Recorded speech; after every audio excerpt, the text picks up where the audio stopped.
Welcome once again to the Movies and Stuff podcast. My name is Dan, and with me this week, my co-host Abe. Abe, what's shaking? Not a whole lot, Dan. What is shaking with you? Batman Begins, best superhero movie ever made. Abe, prove me wrong. Right out of the gate. Prove me wrong. It's really, really good.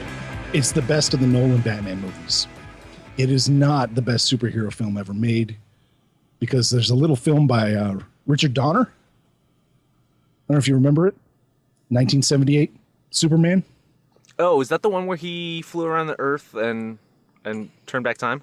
There's that one weak point, and I'll grant you that. Oh, okay. So that movie. That's the one you're talking about, right? Yeah. The movie with Glenn Ford, Gene Hackman. It just goes on and on. Oh, wait. Okay. So the movie with Gary Oldman, Morgan Freeman, Michael Caine, Christian Bale. Don't even throw Bale in this conversation. I mean, it's tough to go against Christopher Reeve other than Superman 3 and 4. I'm going to throw out, if we're going to go that tact, you could throw out, The Machinist. Oh, I lost a bunch of weight. I mean, that's all he did. But it's a different character. Wait a minute. No. Oh, okay. Well, we're going to compare the characters. Christopher Reeve as Superman. I mean, versus Bale as Batman. Bale as Batman. Then this is what we're talking about. Was Bale Batman? I kind of forget. I mean, I know they said he was Batman, but in those later movies, did he even dress up as Batman anymore? Or was he just a guy who was really like a secret agent who, on rare moments, would put on a bat suit? Very rare moments. Well, there wasn't enough phone booths nowadays. I mean, honestly, back in the 80s, back in the 70s, like, there were phone booths everywhere. Clark Kent can easily jump into a phone booth, turn into Superman. But seriously, you're going to compare that? You're going to take that cast against Brando and Hackman? Brando. Oh, what? Brando really showed up there. I think he did just fine. You really have a problem with him? I don't have a problem with it, but I mean, you can't compare. Brando wasn't... What did he do? He showed up probably for like a day, ate some food, was probably like drunk off his ass. That's not a bad way to live. Read some lines, did some lines. Yeah. I don't know. I thought Brando did just fine in this movie. No, I like Brando too. No, I think continue on with your argument of why Superman, or do you have any others that you put above Batman Begins? What other ones you put above Batman Begins? Other ones I put above Batman Begins. No, Batman Begins might be the second best superhero. Okay. I love the original Superman too. I love the original Superman also, but Superman 2 is good as well. It really set this. It set the template to how to do a superhero origin movie. They've been aping off that ever since. Now, so do you think that's a better origin movie than Batman Begins as well? Oh, yeah. Yeah? I do. It's got a scope to it that's just phenomenal, I think. It really captures an epic life, especially those beginning scenes before we get to Metropolis. That's some really good stuff. With the Krypton stuff was amazing. The Smallville stuff was just phenomenal. When Glenn Ford died in that movie, that's a killer moment. It really grabs you. I'm trying to think of another comic book death that's even remotely as powerful as that one. No, I agree. I mean, Bruce losing his parents, it doesn't compare to that. I agree. Yeah. I think point Superman for that. All right. And Batman's dad's kind of a idiot in Batman Begins. Oh, no. I did not like him. Always trying to impart this wisdom. He watched one too many Leave It to Beavers or something like that. It's just... Oh, because he wants his city to be good, and he's rich, and he's trying to make his city be good. Yeah, but he just has those stupid one-liners. Don't be afraid. Oh, God. Yeah. Well, if you have kids, Abe, then you know you say stuff like that. You really do. You just become a walking cliche. Dude, you talk to me on a daily basis. You know I'm a walking cliche. I didn't know that was because you were a parent. A parent to what? Oh, nice. Okay. Villains. Talking about villains then. Villains in Superman versus villains in Batman Begins. Lex Luthor. Fantastic. Yeah, Gene Hackman's great. The comedic timing with this undercurrent of menace all the time. It's absolutely, I mean, that's the villain. That's one of the greatest villainous performances of all time. Gene Hackman's great. He was. And it's hard to argue that. I also do love Liam Neeson as Ra's al Ghul. Ra's al Ghul is one of my favorite characters, though. Oh, he's really good. I think it's a great character, first off. I think Liam Neeson was fantastic as the character. And Ducard. He kind of did like a split kind of role, if you will. Worst kept secret, though. As soon as they cast Liam Neeson, like, oh, there's Ra's al Ghul. Yeah, I think. And then they announced like Ken Watanabe as Ra's al Ghul. I'm like, no, it's not. Stop lying. Right, they tried to Kaiser Sose him. Yep. Did not work. No, it didn't. Does the hyper realism hurt Ra's or no? You know, because I mean, in the comics and the cartoons, he's got that Lazarus pit, and he's been alive for centuries. I don't think it hurts, and in many ways, I think you get this impression from him that maybe he is not immortal in a way, but that wise beyond his years. Yeah, you know, you kind of get this impression from him, even though they don't outright say it. But it's hard for me to say because, again, you know, I'm pre-influenced by the comics, I'd say. So, right. So I'm a bad judge of that. But I kind of get the impression that he's seen more than he, you know, his age, in a way. What about Cillian Murphy as the Scarecrow, though? He's top notch. Fucking fantastic. He hits a home run. I'm going to say something controversial here. Oh. I like Cillian Murphy's performance as Scarecrow better than Heath Ledger's as Joker. You ain't lying. That is very controversial. Heath Ledger, fantastic. Honestly, Joker. Probably Joker made that movie. Maybe got to take back that statement then. I don't know. I liked Cillian Murphy's version of Scarecrow. And he didn't have as much of the screen time as Heath Ledger did to shine. But his moments on screen were just fucking terrifying as Scarecrow. He is so good. He is so good as that kind of unhinged bad guy that would... Oh, that bad guy that would have you thrown in an insane asylum and to instead of just killing you. That's the worst. That's like the worst. Oh, I can't imagine a fate worse than that. I'm really not trying to crap on the Heath Ledger performance because, hey, he won an Academy Award for it, and we know how important Oscars are. They're the most greatest important things in the world. Right. Yeah. Anyway. What was the plan? The plan was to wipe out Gotham because it was too corrupt, right? Sure.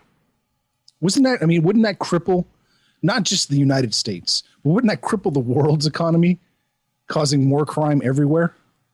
If you wipe out a major metropolitan area, it's going to affect the stock market. It's going to affect the economy and prices on things. But maybe they wanted the whole world to just crumble down so they can start all over. Rebuild. Yeah.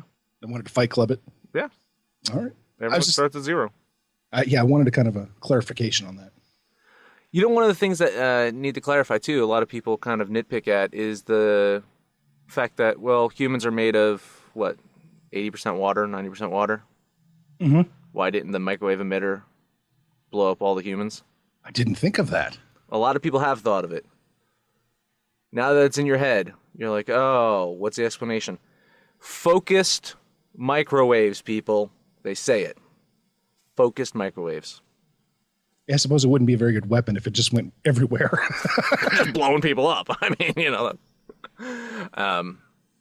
But the interesting thing, though, is the toxins that they were pouring into the water, though, they were doing that for weeks, right? Yes. So what about the people that are at home, like boiling water on their stovetop, making tea? Wouldn't They weaponized it. Wouldn't they weaponize it at that point? Yeah, I mean, you're turning it into an aerosol, right? Like, shouldn't they have, like, said, oh, there's, like, some weird cases of, like, people going fucking crazy? Not everyone, but, you know, like, that would have been something to mention. Maybe it did happen. Maybe we just didn't see it on screen. People in hospitals for weeks because they were boiling tea. All the English people making their tea on their stovetop. That English section of Gotham went gone. Yeah. Michael Caine. Oh, there goes Alfred. I mean, you know, I think Alfred made tea in the movie. So that would have been a really interesting little side or subplot. Yeah. Wow. Okay, so you go with Superman and Batman Begins then at number 2. I'm okay with that. I'm okay with accepting your answer to that. Great things about Batman Begins, though. Some fantastic things. I think the action scenes are top-notch. The Tumbler on the open road is so fun and just so well done. And it's a great action scene. I had a conversation the other day of how I don't really feel that superhero movies are action movies. If that makes any sense to you. Like, they have action elements, but I just can't get over the fact that these aren't action movies, especially like a lot of the, you know, I guess more geared towards children ones. I think they're not really action movies. They have some action in them. I think like Batman Begins has some straight up awesome action scenes in it, and I think I put that closer to an action movie than a lot of the other movies that are superhero movies. It's a lot more exciting than a lot of them. Yeah, like, totally. Yeah, the Tumbler just jumping from rooftop to rooftop. Fucking awesome, man. Yeah, that's pretty cool. Really cool. And, you know, I'm a fan of the Burton Batman movies. And I think this saved the Batman franchise. Because after Burton was done, they had 2 back-to-back kind of gut shots. I think it's been 20 years since Batman Forever came out. Has it been 20 years? 20 years since Batman Forever, I think. And, you know, they kind of like reinvigorated the Batman series, and in a way, I think it overall helped the superhero genre. So in a way, Batman Begins might be partially to blame for all the superhero movies that are kind of exploding out there right now. It certainly has mapped how DC's going to do their movies from now on. Well, that and Green Lantern flopping. Oh, yeah. Yeah, it certainly has shown the way for DC. They're going to go for that Nolan feel. I hear some kind of like groaning in your voice when you say the word Nolan. What's your issue with Nolan? Oh, I got no issue. I liked Batman Begins. Well, it's your second best superhero movie you've ever seen. After that, there's a drop off. Yeah, I was not a big fan of The Dark Knight or The Dark Knight. I really, really wasn't a fan of The Dark Knight Rises. It's a polarizing movie. It is. It's like Tomorrowland. I enjoy all 3. I think all 3. I think Batman Begins has the least technical and plot issues out of the 3. Oh, I think so too. Batman's telling a simple, straightforward story, and they do it very well. I think there becomes in Dark Knight there's some just kind of logical and plot type issues that start to crop up, and then in Dark Knight Rises you see them as well. They don't detract the films from me. It's just I think very highly of Nolan, and in a way I think by the 3rd one he still put out a good picture.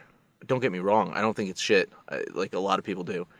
I think by the 3rd one he's like, yeah, I'm kind of done with this, so if I don't kind of cross all the T's and dot all the I's plot-wise or story-wise, it's okay. It's still going to look good. You know? Yeah, I can totally see that. He didn't really want to do this one, that 3rd one, did he? No, you can tell. Yeah. You can tell. Great overall cast in Batman Begins. One of the ones I didn't mention too, but I'm going to mention now, Rutger Hauer.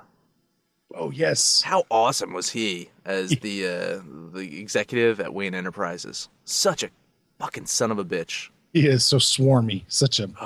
wanted to hit him. And I loved it. But another connection to Rutger Hauer is, you might have heard this, is before they started production on it, Christopher Nolan brought a bunch of the cast and crew over to his house and watched Blade Runner together. Oh, they did? And he said, this is how we're going to make Batman.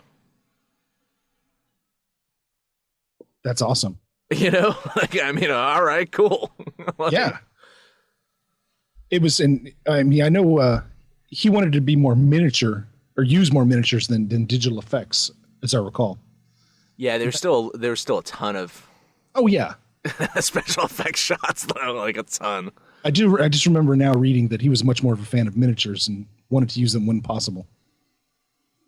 You gotta respect that. I mean, I can't say it's easy because there is an art behind CGI. Like, I'm not trying to shit on CGI. Like, the people that are good at it are truly, amazing artists. I don't know, man. I have a soft spot for, practical effects and miniatures, and, that's the stuff that I kind of grew up loving, Absolutely. He did too. So, but some fantastic effects. It holds up after a decade. There's nothing in there that's glaring that says, "Oh, that's a terrible effect." You watch some movies and you're just like, "Really? It was probably great for its time, but now it's nothing that really kind of jumps out at me for Batman Begins." Casting choices. So Bale became Batman. You know who tried out for the role? No. We spoke about Hannibal earlier. Hugh Dancy really tried out for Batman. As did Cillian Murphy. Huh. Cillian Murphy, of course, did not get Batman. He ended up with Scarecrow. And, Maggie Gyllenhaal was in Dark Knight. She was in the sequel. But her brother was almost Batman. And, in fact, Bale just edged out Jake to play the role. I didn't know it was that close. It was very close. I think Goyer wanted Jake until he saw Bale's demo of his casting demo, and then he changed his mind. And Bale basically went into the casting audition, says, "I'm just going to play this as unhinged as possible." And that was it. That's awesome. Man, Bale has almost not been in so many movies. I know. Think about that. He's walks that tightrope. Actually, yeah, it's funny. Yeah, it's right, because we talked about American Psycho not too many weeks ago, and he almost lost that role, and he really wanted it. Man. But Bale, he ended up reading some Batman comics, and he fell in love with the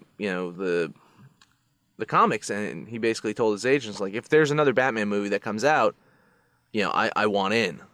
And it's got the standing order. Well, I mean, it was almost not even Christopher Nolan as the director of Batman. There were so many. There's so many different versions, but the one that came closest to happening was Darren Aronofsky's, based off of Frank Miller's Batman Year One. That was the one that came the closest of realistically happening. Which is funny because for some reason, I kind of always put Nolan and Aronofsky in the same kind of time span. Like, I kind of feel their careers have overlapped from a timing standpoint. They both kind of, like Pi and Memento came out around the same time. Mm-hmm. And they were both independent directors, and they kind of made it big around the same time. And I'd still say Nolan is a lot bigger of a director, name-wise, than Aronofsky.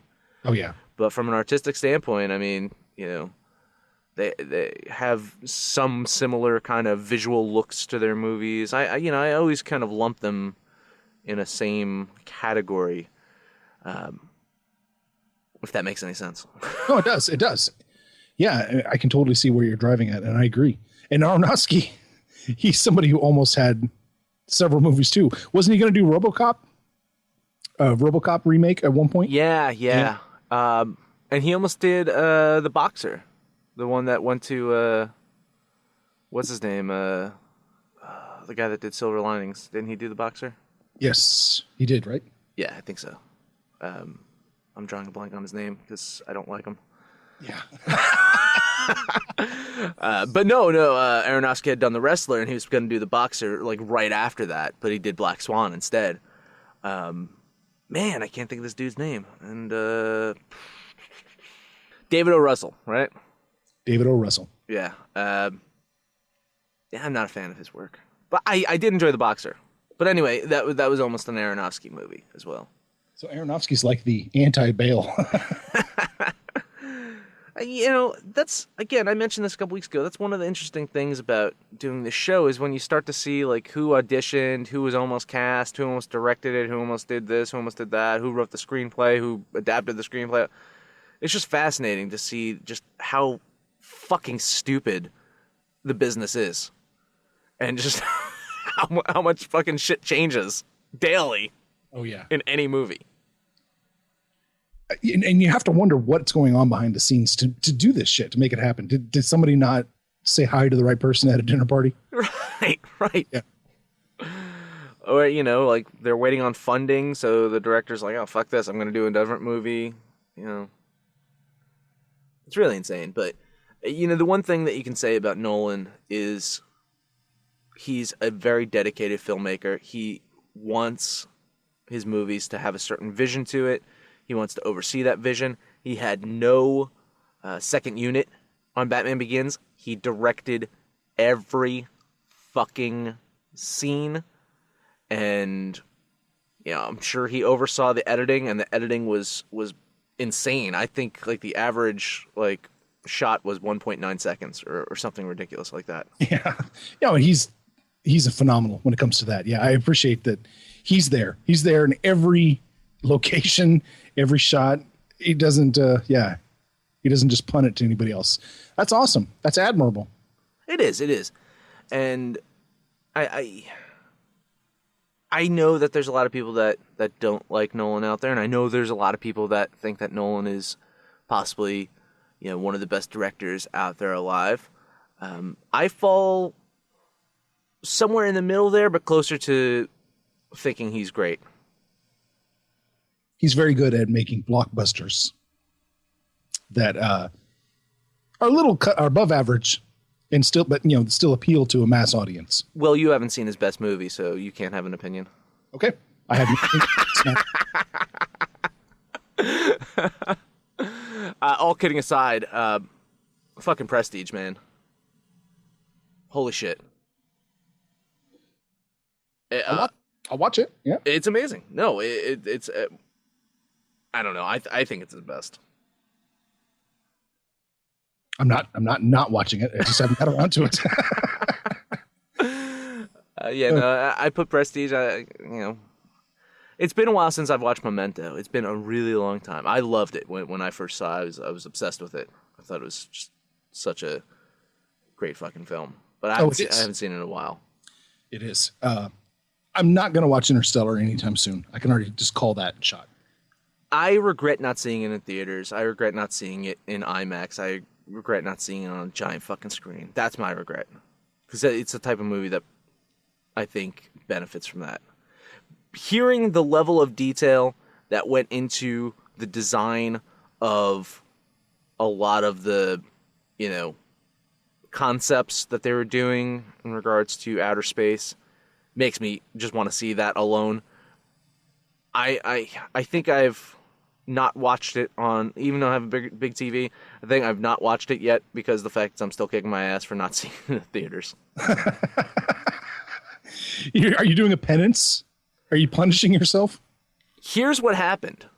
I was in Oregon at the time when this movie came out.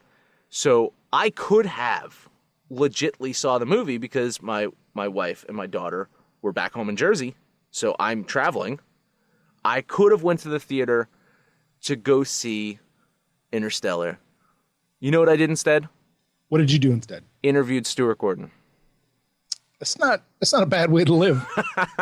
my one free night in my trip to Oregon, the opportunity came up where I got a chance to interview Stuart Gordon. So I can't really regret missing it so much. Stop punishing yourself, Dan, and watch the movie now. Hey, speaking of Game of Thrones earlier, Joffrey is in Batman Begins.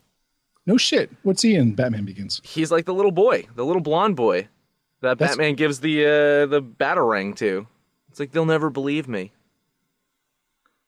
That's Joffrey. That's Joffrey. Oh, funny. That little innocent kid became, the most hated person ever. Oh my goodness. I had no idea. That's hilarious. I think I have one more note that I'll make. Then I'll pass it over to you for any more notes, and then we'll get to this interview. My last note that I have is, even though it is very much the Batman origin story, I also feel like it's very much the Gordon origin story, and that his interactions with Flass and just his development equally important in a way to the development of Batman throughout the movie. Well, that's leaning on year one, right? Yeah. I mean, Gordon's plot line in year one parallels Batman's. They both rise. Right. Okay. So I really, I look at this as a dual kind of origin story. You can't say that about Superman. There's only one origin story in that. What is that? What's that shot? I love Superman. You know that. Okay. Oh yeah. What else do you have on Batman? What else do I have? I like, I think the thing I found most interesting about Batman is the move to the real city. I love that idea of Batman existing in a real place. Those other Batmans that we'd had before, it just felt like a soundstage. Yeah. Didn't you agree? I did. As much as I love the look of those, especially the Burton movies. Yeah, you're right. I love the look too, but it feels claustrophobic. Yeah. Like, this is a city square. It's too small. It's phenomenal. I like that it's shifted. It took the goofiness out of Burton's first Batman. It's completely out of it, and it's totally serious now. And that's good. That was a good move, and it was a ballsy move too. A superhero movie that didn't really wink at the audience at all. I think that's a ballsy move. I agree with you. I do think it's a very serious superhero movie. There's some great kind of lighter moments. It's not like a series of one-liners like some other superhero movies are. But I mean, there's some great lighter moments, especially with like Morgan Freeman teasing Batman. It's like, oh, what's it now? Cave diving. There's there's some funny parts in there with when Bruce returns and Alfred is like, well, I just assumed that you were dead. All the money goes to me. There's a couple of just Gary Oldman has a couple of lines as well. I think it works. I think in the scope of all the seriousness, when they have these lighter moments, it works. It does not, kind of jab a finger in the eye of what they're trying to do. It doesn't give a middle finger to what they're trying to do, and it's not endless fucking one-liners. No, I agree. That's why it works. Absolutely, they lend that gravitas to it. And was it just me, or was the Batman voice not quite the annoying Batman voice that came afterwards?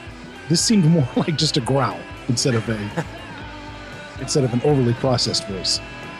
Yeah, I mean, there was times where they probably ran it through some kind of modulation as well, like especially when when he's talking to I guess when he's talking to Scarecrow, and Scarecrow's kind of tripping balls at the time. Yeah. So I guess it was needed there. So, oh man, that visual of like it's almost like the metalized Batman. Oh, that was so cool. How awesome was that? I don't know. I've